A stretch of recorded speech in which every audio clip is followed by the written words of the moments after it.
ভারতকে ঘৃণা করব, ভারতের কোনো পরামর্শ শুনবেন না, তার সব পরামর্শ খারাপ। আমি বাঙালি ভাইদের বলবো, অনেক কষ্ট মানে চড়াই উঠতে পারে আজকে আপনারা এখানে এসে কথা বলার জন্য। এটা কত বড় বিপ্লব আমাদের বাঙালিরা বুঝবে না। আমি জানি, আমি দেখছি কতটা কষ্ট, কতটা নির্জন নিপনের মধ্যে দিয়ে আপনারা গেছেন। আমি বলবো আপনারা মিনিমাম মেট্রিক পাস করেন, পুলিশে যোগদান করেন, অন্য কিছু চিন্তা ভাবনা করবেন না। আপনাদের পুলিশে যোগদান করা জরুরি, বিশেষ ব্যবস্থা পুলিশে আসতে হবে। সরকার হাসিনা তার বাবা করছে সৃষ্টি শান্তি বাহিনী, আর সে করছে এক চুক্তি, যে এই চুক্তি এত বছরে বাস্তবায়ন করা সম্ভব হয় নাই। ওই চুক্তিতে লেখা আছে পার্বত্য এলাকার লোকজন পুলিশ হবে।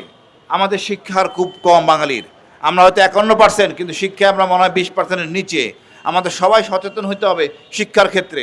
আমরা কোনো ছাড় দেব না। আদিবাসী বলে কেউ এদেশে নাই, আপনারা সবাই বহিরাগত, বাট এর অর্থই না আপনার সাথে বৈষম্য করব। আমার সবাই একসাথে থাকবো, এই দেশটা আমাদের এক পতাকা নিচে থাকবো, সমমর্যাদা, ভালোবাসার ভিত্তিতে। ভাই লজ্জার কিছু নাই। আমি এখনও পাহাড়ে যাই, ওই পাহাড়িদের সাথে থাকি, চাকমার সাথে। সব চাকমা খারাপ না, অসংখ্য চাকমা আছে, আর এর 90% চাকমাই ভালো। এই কিছু দুষ্টু প্রকৃতির লোক চাকমা যে অস্ত্রগুলি ভারত দেশে এটা ব্যবহার করে চাঁদাবাজি করে। তবে একটা জিনিস মনে করি সরকারকে বলা উচিত, সকল এনজিও কার্যক্রম বন্ধ করে দেন পাহাড়ে 3 বছরের জন্য। সকল উন্নয়ন বন্ধ করে দেন 3 বছরের জন্য। শান্তিবাহিনী টাকা পাবে না, ফিরে আসবে। যেসব শান্তিবাহিনী সদস্য তারা আপন আত্মীয় চাকরি করে, চাকরি থেকে বের করে দেন, তার আপনার থেকে ফিরে এনে আসুক, স্বাভাবিক জীবনযাপন করুক, দেখবেন দেশ ঠিক হয়ে যাবে। আরও কঠিন ব্যবস্থা আছে। আপনি অস্ত্র চালাতে জানেন, আমাদের বাঙালিরা অস্ত্র চালাতে জানে না? আপনার কী মনে হয় আমাদের বাঙালিরা যুদ্ধ করে বড় হয়েছে? প্রয়োজনে তারাও হাতিয়ার নেবে, বাড়াবাড়ি করেন না। অবশ্যই আপনারা নিজেরা মারামারি করতেছেন, এটা আমাদের মঙ্গল।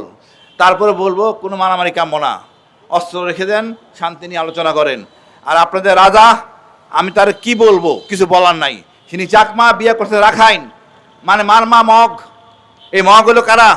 মগের রাজ্য বলে, সেই বংশগত ডিএনএ লোক, তার মাথার মধ্যে আজেবাজে বুদ্ধি আছে, তাকে প্রত্যাখ্যান করেন। সে আপনাদের রানী হওয়ার যোগ্য না। তাদের আমাদের মধ্যে উশৃঙ্খলতা এবং এই বৈষম্য মানসিকতা এই রানী সৃষ্টি করতেছে, তাকে বর্জন করুন, শান্তির সাথে বসবাস করুন। সবাই আমরা বাংলাদেশি, আমাদের পরিচয় ভিন্ন হইতে পারে, ভাষা ভিন্ন হইতে পারে, আমরা সবাই গর্বিত জাতি, এই দেশের সন্তান।